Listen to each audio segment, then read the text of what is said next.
સુરતમાં કૃષિ યુનિવર્સિટીની ભલામણની અવગણના કરવામાં આવી છે। ઓક્ટોબરથી શેરડીની કાપણી કરવા ભલામણ કરાઈ હતી। ઓક્ટોબરમાં જ શેરડીની રોપણી કરવાનો ખેડૂત હિતમાં નિર્ણય કરવામાં આવ્યો હતો।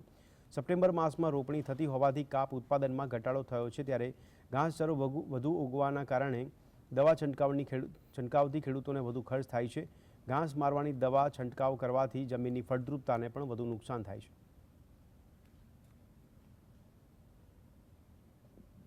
અને ખાસ કરીને યુનિવર્સિટીના ડૉક્ટરોની પણ ભલામણ છે કે જ્યાં દક્ષિણ ગુજરાતમાં આટલો મોટો વરસાદ થતો હોય અને જ્યારે આટલો મોટો વરસાદ થતો હોય ત્યાં સ્વાભાવિક ઉગાવો પણ ઓછો આવતો હોય છે।